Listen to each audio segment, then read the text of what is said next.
Today's Evening First Alert Weather Show is brought to you by Bresky Siding.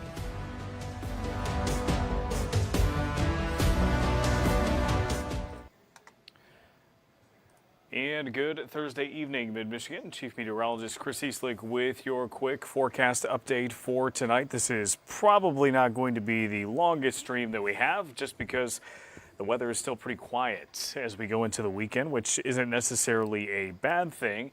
But we do expect a little bit of a warm-up going into next week. And, of course, we're still watching what could potentially be maybe a more active Wednesday as we get closer to next week. So a little bit more on that coming up. But here is a look at some of the observed high temperatures for today. Not quite as warm as yesterday, but still saw some areas get up to about 32 this afternoon. Mount Pleasant 35, Clare 34. Mount Pleasant, that sensor seems to be running a little hot lately, so not sure that 35 is indicative of what actually happened there. I've reached out to the National Weather Service and haven't really heard whether they're going to take a look at that sensor or not.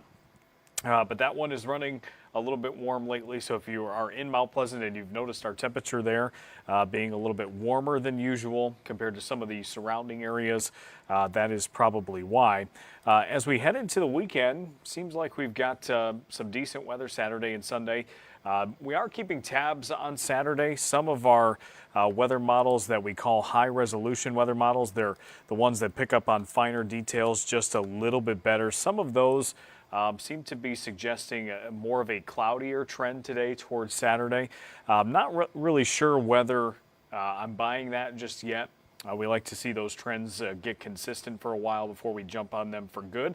So we're going to keep Saturday mostly sunny for now, but don't be surprised if that one changes a little bit. But I do think it's a pretty nice wrap up to the weekend on Sunday. And even in the absence of a mostly sunny sky Saturday, even if we do trend a little bit cloudier, you shouldn't have to worry about precipitation this weekend. So if you just want to get outside, it's still chilly, obviously.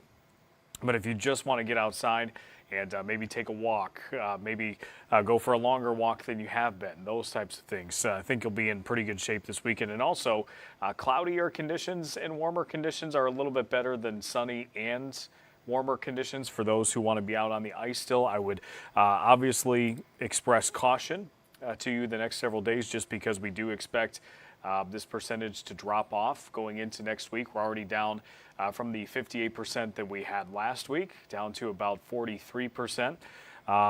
If you zoom in, the Saginaw Bay is still in relatively good shape as far as ice that is put together. What we call fast ice, which means it's fast into the shoreline areas. So it's going to take some time before that ice really fades away. So I still think we've got some time, but obviously the more days that go by here, the more caution that we need. So the latest update from the U.S. Coast Guard and the U.S. National Ice Center today says that the Saginaw Bay is still roughly about 12 to 18 inches thick. So the ice coverage has gone down in total, but the Saginaw Bay thickness doesn't seem to have changed, and still looks like some of those areas towards Oscoda, where you see it in red, seems like some of the thickness there is still about 6 to 12 inches. But obviously not many people are going that far out when it comes to some of those ice fishing areas. So there's that. As far as your forecast goes here, let me take a look at some of the high temperatures as we go through tomorrow. Just on a localized level, this is our 5-zone forecast, which we don't always get to show you on air, but usually is something that we have more time for in this type of setting. But we expect temperatures to be warmer in some of our southern locations for tomorrow.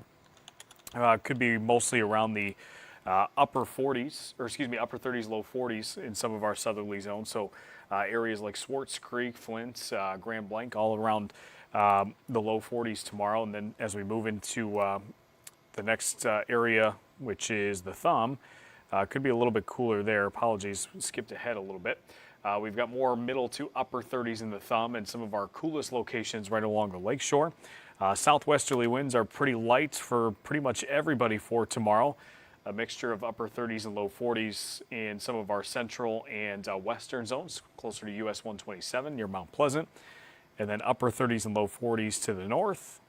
Mostly it seems like upper 30s through Roscommon and Ogemaw County, mostly low 40s in Clare and Gladwin.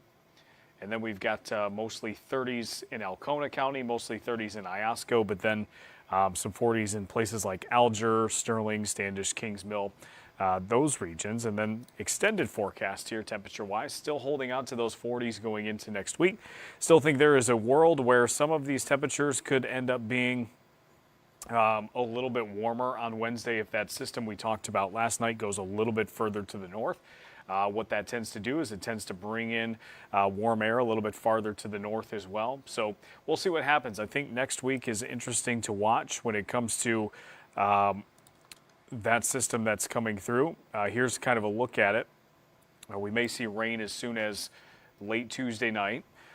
This is a change from the American GFS model today compared to what it was last night. It was a little bit more southerly and had some snow over the area, but it seems to have gone closer to what was the European solution today, which is a more northerly track and keeping snow mostly in northern lower Michigan or in the UP. And then it keeps most of the area through the day Wednesday rain, maybe a little snow and mix on the backside, and then it kind of moves out. But if that continues more of a northerly trend, I think it's possible we get some 50s around the TV5 viewing area. So that is something that I think we'll get more consistency going into next week. And Linda made a good comment on Facebook. Good evening. Had a hard time getting this live stream up tonight. Yeah, I think we're having some technical difficulties on our actual website. So one of the things that you can do is if you get that push alert and for whatever reason the website portion is not working, we will be here on Facebook typically or on YouTube. So you can find us there. But yeah, Linda, we apologize if it was a little bit more difficult. Thankfully, Linda, the forecast hasn't really changed all that much. We've seen pretty much a consistent forecast. We're still watching this system going into next week. Again, for those of you who are just joining, mostly rain, it seems like through Wednesday, and then maybe a turn towards snow or mixed precipitation on the backside going into Thursday, and that's reflected in our 7-day forecast as well. And that's, I think, when we start to cool down a little bit. Thursday might not be the coldest day next week, but I think that starts maybe that the downward trend of the roller coaster. We go up the hill through Wednesday and then down a little bit towards the end of next week. But the important thing to know with that system Wednesday is right now it seems like it's favoring more of a northerly track, which would bring us rain. But for what it's worth, we talked about how the European model was the rainy one yesterday. Well, that flip-flopped earlier this afternoon. Let me see if I can log in quickly here to our model website, and let me just see if should have another round of the Euro information coming through, and the Euro went south a little bit again, so I think that's interesting. So the European model is the one that's going south now, while some of the others like the Canadian and the American model are a little bit more northerly. So I think that's very interesting. Worth noting for next week. If it goes a little bit further to the south, well, then our warmer temperatures are going along with it. So that would cool things down rather than warm things up if it continues that way. And also, one thing that I don't like to see is that the European model, by going a little bit further south, also brings the chance potentially for some mixed precipitation in there, which could mean some freezing rain. Now, that's still several days away, so we don't have to worry about that just yet. But we're getting to that time of year, especially as we start seeing these warmer temperatures. That's sort of the flip side to the coin, is that we get warmer, but we also open ourselves up for a little bit more mix. So there is that. Let me see if there's anything else to really get into tonight. Again, we've got your weekend forecast right here. Saturday and Sunday both look like 2 bright days. I think tomorrow's pretty nice as well. But here's kind of what I mean for Saturday when I'm talking about potentially it getting a little bit cloudier. So if we fast forward to Saturday morning, it's got pretty much overcast conditions and it seems like it wants to kick up a few flurries too. But this just doesn't seem to fit. Models are just simulations, so sometimes they're pretty good, sometimes they're not, and occasionally they do. There are occasions where we think they might be lying to us, and they're actually picking up on something. But that's where we like to look at consistency. It could be something where it clouds up for one run of data, and then the next one it's sunny again. So we've got to see if this is consistent. But sometimes when we also get into these transitions where we're melting snow and we're adding moisture to the atmosphere, sometimes the models can kind of overdo the moisture a little bit. And so, for instance, the model last night had more cloud cover today than what we ended up seeing. And so it could just be something that's, kind of playing with it a little bit, making it think there's more moisture than what there actually is. It could be thinking that there's more snow to melt than what there actually could be, and that's kind of fogging things up in the atmosphere. So there's a lot of different reasons, but that's kind of what I'm talking about. I think this, even if we see more cloud cover Saturday, I think this is too much. I don't expect an overcast day.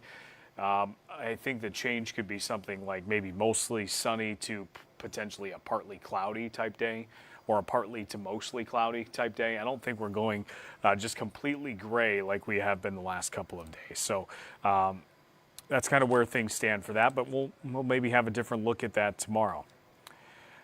So that's pretty much it for tonight. Let me just check while we've got our 7-day up. We had our friend Marty, the airborne angler, on last week. Let me see if he's got any pictures of any flights that he's done. Doesn't look like it.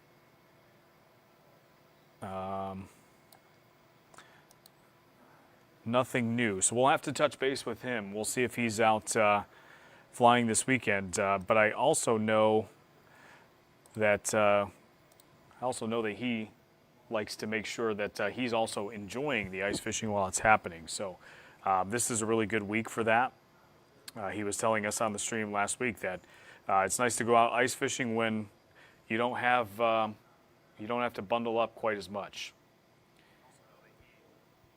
So, all right, no new questions tonight. I think that also has something to do. We're not getting our usual crowd just because of the website issues and things like that. So hope everyone has a great Thursday night, and hopefully you have a great weekend if you don't see us tomorrow. And hopefully we can get some clarity on that system next week for you as we go through the next couple of days as well. But in the meantime, thank you for watching, as you always do. You make the stream worthwhile, and we will see you next time.